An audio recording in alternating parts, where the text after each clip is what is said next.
What's good? So I got a comment the other day where somebody said, I got ADHD from watching the stream. I don't know if we call that a compliment or a self-awareness thing for me, but I will try, I will try not to fly through news as fast as humanly possible. What's up? Thank you so much for clicking on the video. We're going over news. We've been covering a lot around trading cards in specific. We're going to continue to do so. We'll have different streams where we talk about collectibles as a whole, but really just wanted to be a good vibe where you can hang out with people. And we'll get to the notion here in a second. But PSA graded over 100,000 cards.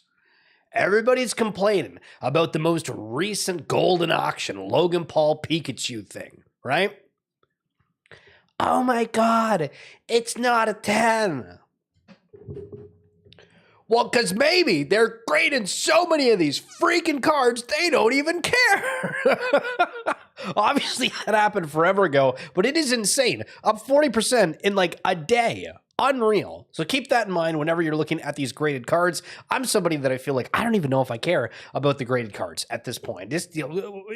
We'll take the cards as they are. So the Spirit Forged, which is the second release of Riftbound, which is made by Riot Games, not gang, and they've honestly smashed it out of the park. From everybody that I've seen, they're interested in it. The local game stores are all advertising. I'm trying to figure out how to get into it. I mean, this is from LS, who's a big League of Legends streamer that's into Riftbound as well. And boom, you got all of this. So I need to pause for a second because you might be clicking on the video, and if you made it this far, that's amazing. But the overarching theme of today's session is finding interest within yourself, what you maybe even at one point were interested in before, finding a group of people, which I think is kind of hard. Right before I got in the stream, scrolling the timeline as I usually do, there was somebody that said, how the hell do you make friends at 30? And that's a phenomenal question. Realistically, okay, think about it. You go to a sporting event, well, people are there with others. You don't really want to talk during that. Go to a restaurant. I mean, okay, maybe you can sit at a bar, but otherwise people are there with their own group. Maybe you're going to sports nights of some sort, or maybe that's something as well. But one of the underrated places, I think, is actually in the trading card world, because not only do you have multiple different facets of people where you'll go to a Magic the Gathering event and you'll realize, okay, this is sort of what the vibe and the culture is amongst these people. You go to a Pokemon night and say, okay, like this feels very much different than the other one. And there's all these different card games, and it's a new group of people, and you can take that and then potentially go to other cities, other towns, places, tournaments. Hell, you could go around the globe at some of these competitive competitions. And I think in 2026 and beyond, it's about really reconnecting with the other humans that are out there, right? Because we say humans now, because apparently there's aliens out there. Unreal. So I saw this from LS. We just saw it was at one of the Korean nights for Spirit Forge, and it was crazy bonkers banana pants. And I guess he got sent a whole bunch of cards from Riot Games, which is great. And so I'm like, all right, Mr. LS, every local game store is advertising Riftbound tournaments. I hate that there isn't any online way to learn, but I'm kind of wanting to start playing and collecting. What do you suggest? And then look at that. I am just a complete dumbass. There is an online TCG Arena has it. Oh, really now? Great. So I haven't played a game yet.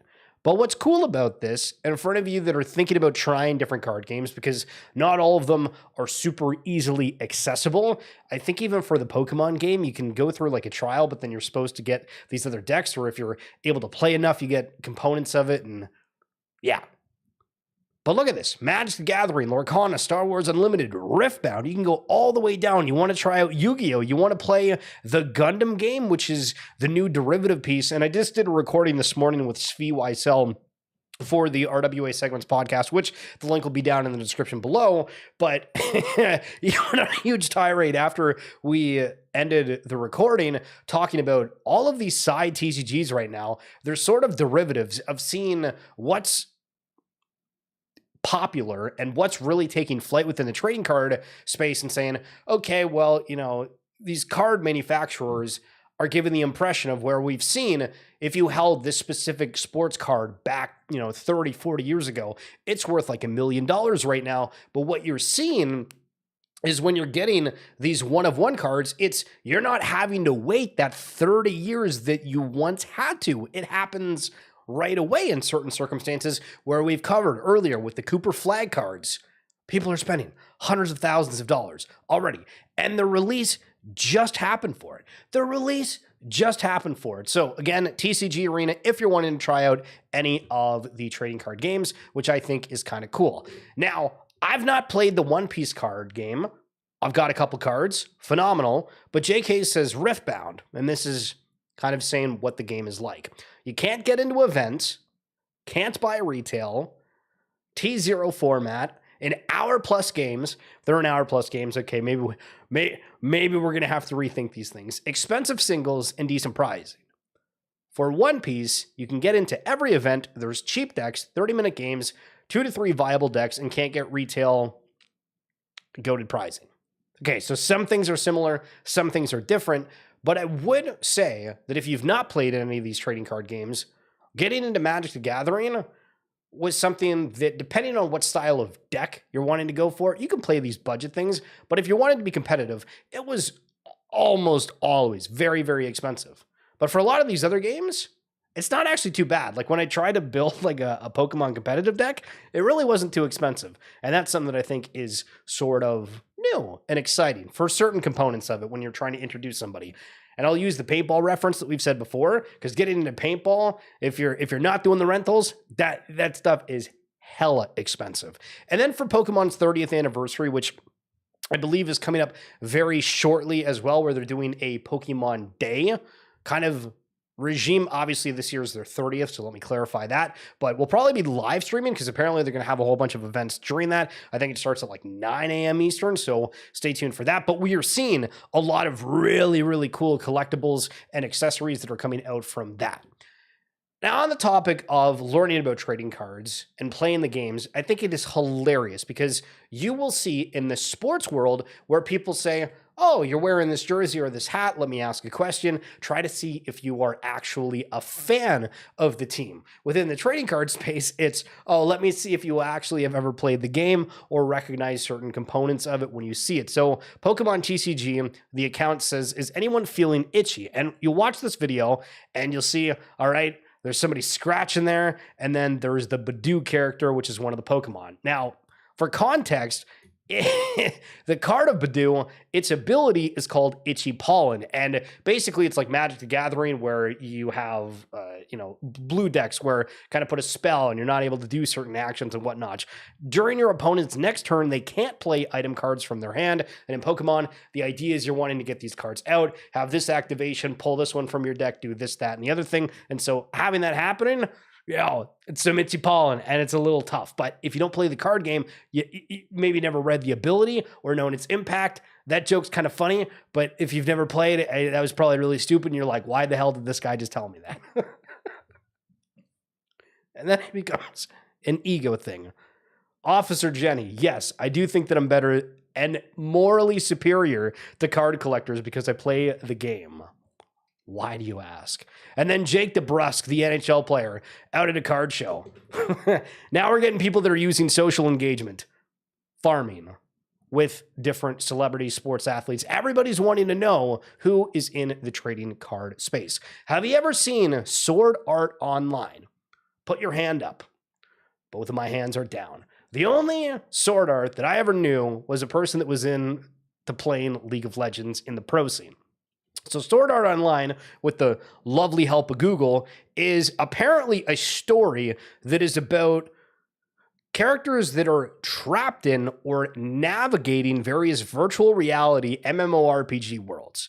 Now, as somebody that is a fan of these MMORPGs, like RuneScape, World of Warcraft, and all of that, why the hell has nobody ever tried to introduce me to Sword Art Online? We've seen everybody trying to do the One Piece push over the last year, and then now we're starting to see the Riftbound push.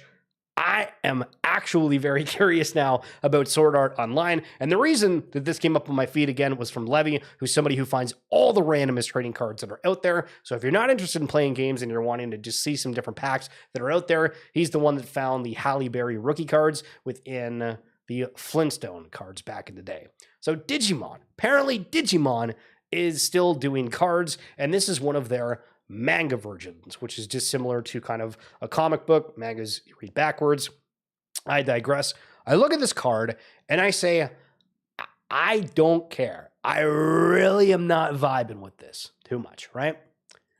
And then, oh my God, I was so wrong. Look how clean that looks. Look at the light. Look at the whole thing. I don't know what Buddy was doing on that first photo, but that looks absolutely spectacular. And I love the original Digimon series.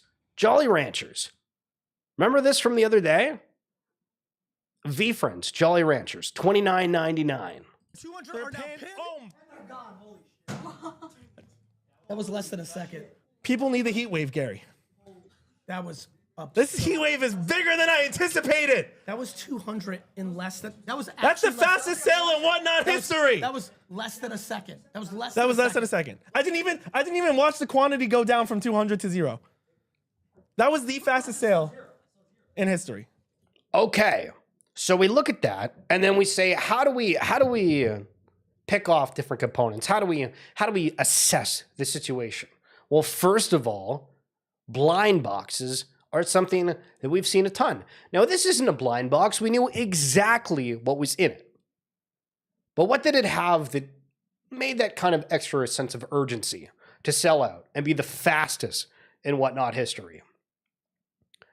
The fact that there was only 1,000 of them. The limited edition releases. We've seen blind boxes be very popular.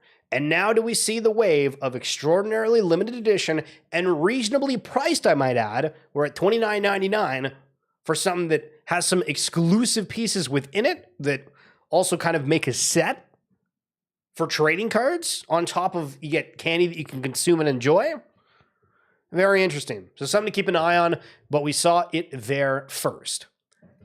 So during the recording that I had with Svi a little earlier, I was reminded where at the first card show that I went to earlier this year, I talked to a couple vendors.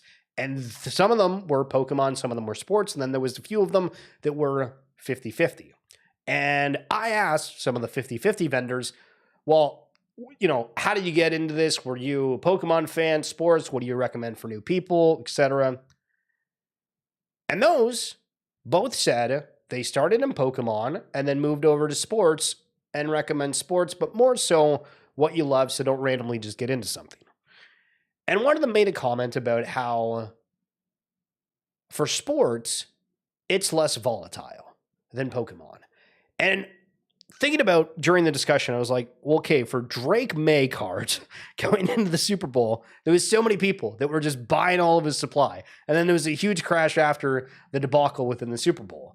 So wouldn't that mean that sports cards are theoretically more volatile, but you also sometimes see like higher end stuff, right? Where for like the Cooper Flag, or if you get that really good chase card. And so I saw this and it reminded me of that entire thing. Here's the fun one. Sold this for $335. Paid, and it's a Jamarant 2019 Panini Mosaic. So they sold it for $335. But they paid $2,075 in 2022. So it was an 84%, a negative 84% profit over 4 years. And you forget about that. And during the conversation, Svi also was going on. It's like, man, you're just like one headline of away of people not wanting to have a specific athlete's card.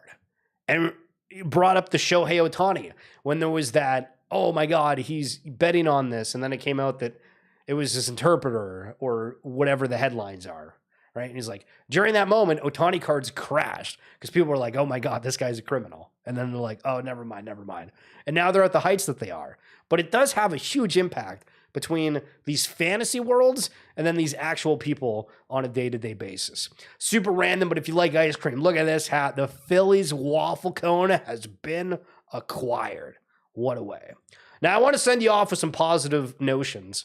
And again, we're still catching up. If you've been seeing on any of the accounts I am flooding them with shorts. We are very close to get. I shouldn't say that. We're not very close to getting caught up from being sick. There's still a ton I got to do from being sick. But as I say that, may your next 6 months be happier than your last 6 months. So all the well wishes. I appreciate you guys tuning in. Any likes on the video if you made it this far are appreciated. I'll catch you tomorrow on Friday. Peace.